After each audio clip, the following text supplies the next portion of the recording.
शाम कुछ अजीब थी, ये शाम भी कुछ अजीब है, वो शाम कुछ अजीब थी. Welcomes dear viewers, today my contents about old is gold songs, Hindi गीत संगीत.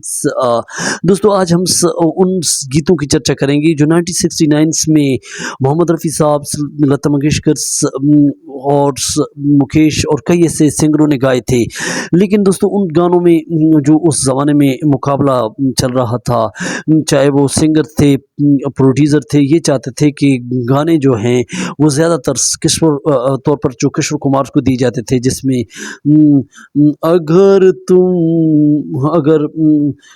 तुम भुला ना मुझे, तुम भुला तो ना दोगे, जो एक गाना आया था मोहम्मद रफ़ी साहब का 1969 में, जो मोहम्मद रफ़ी साहब ने अगर तुम मुझे भुला तो न दोगे, ये दोस्तों मोहम्मद रफ़ी साहब ने जो बहुत सैडी वर्जन्स में गाया था.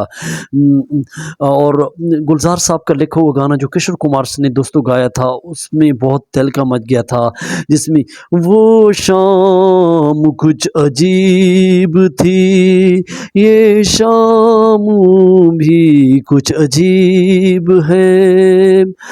दोस्तों मोहम्मद रफ़ी साहब ने तेरी आँखों के सिवा दुनिया में रखा क्या है, तेरी आँखों के सिवा.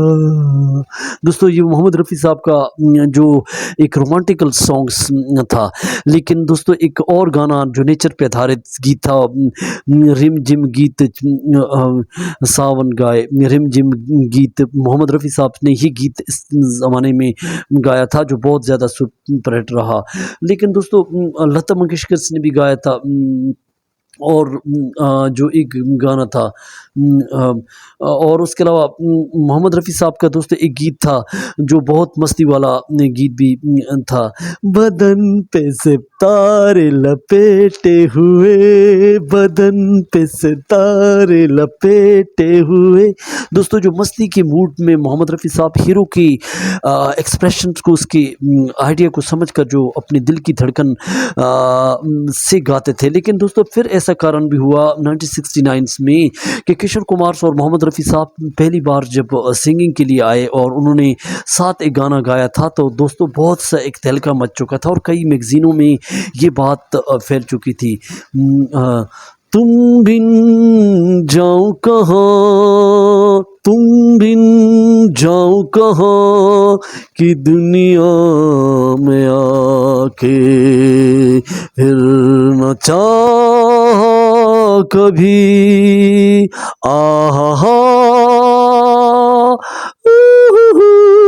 दोस्तों इस गाने के अंदर जो भावना थी, किशोर कुमार ने यूडलिंग्स का स्टाइल अपनाया था. सैड वर्जन्स में किशोर कुमार ने इस गाने को गाया, लेकिन मोहम्मद रफ़ी साहब ने रोमांटिकल अंदाज में इस गाने को गाया था, और एक जनता के अंदर एक तहलका मच चुकी थी, और मैगज़ीनों में किशोर कुमार के वर्जन्स को बहुत ज़्यादा पसंद किए गए. और दोस्तों किशोर कुमार ने ये भी कह दिया था उस ज़माने में कि ये बकवास बंद करो, क्योंकि मैं मोहम्मद रफ़ी साहब की बड़ी इज़्ज़त करता हूँ. और दोस्तों लता मंगेशकर ने जो गाना जब पहली सारे नज़ारे, इस तरह का गाना था जो बहुत ज़्यादा सुपर हिट रहा था.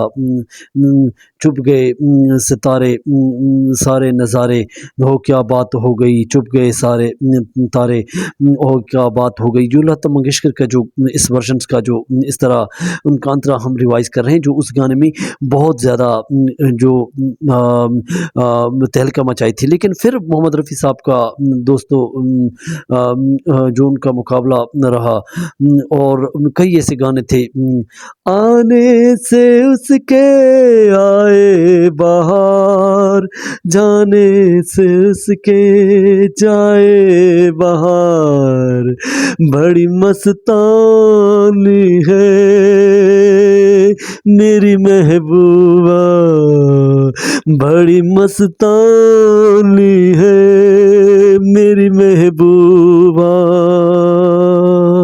दोस्तों ये गाना जो मोहम्मद रफ़ी साहब ने गाया था जतिंदर जी के लिए, और इस गाने के अंदर जो मोहम्मद रफ़ी साहब ने जो रोमांटिकल्स गीत के अंदर जो दर्द लाया है, इस गाने को दोस्तों सुने तो बहुत ही ख़ास अंदाज में हीरो की आवाज़ जो नेचर पे आधारित मोहम्मद रफ़ी साहब ने जो आवाज़ निकाली थी दोस्तों। और कई ऐसे गाने थे जिसमें किशोर कुमार का दोस्तों एक राजेश खन्ना के संबंध उनका एक गाना आया था जो 1969 का बहुत सुपर हिट गाना रहा, जो आज तक उसको लोग सुन रहे हैं, जो रूप तेरा मस्ताना प्यार मेरा दीवाना, रूप तेरा मस्ताना प्यार मेरा दीवाना। दोस्तों साथिया जो गाना एक था मोहम्मद रफ़ी साहब का जो बहुत सुपर हिट रहा, लेकिन दोस्तों इन सारे गानों में से जो ख़ास गाने जो थे वो जो उस आने से उसके आए बाहर, जाने से उसके जाए बाहर। दोस्तों रिम झिम ये गीत गाए सावन, और इस तरह वो शाम कुछ अजीब थी, तेरी आंखों के सिवा दुनिया में रखा क्या है, रूप तेरा मस्ताना। दोस्तों ये गाने जो इसमें 4 गाने आपको सुनाए, ये गाने जो उस ज़माने में बहुत ज़्यादा एक दूसरे से आगे थे, लेकिन दोस्तों मोहम्मद रफ़ी साहब के गाने और किशोर कुमार के गाने और लता मंगेशकर के गानों में जो अच्छा गाना है उसका हमें कमेंट्स दें। तो ये दोस्तों उस गाने उस ज़माने में 1969 में ये गाने जो गाए गए तो बहुत ज़्यादा लोग जो है रफ़ी साहब और किशोर कुमार के बारे में जो एक वंडरफुल हो गए थे, एक सरप्राइजिंग इरा था। तो दोस्तों आपको कौन सा सिंगर अच्छा लगता है और कौन से गाने अच्छे लगते हैं इनमें से, जो 1969 की जो रोमांटिकल्स और दर्द भरी और मस्तानी आवाज़ में जो गीत थे, तो हमें ज़रूर कमेंट्स दें। Thank for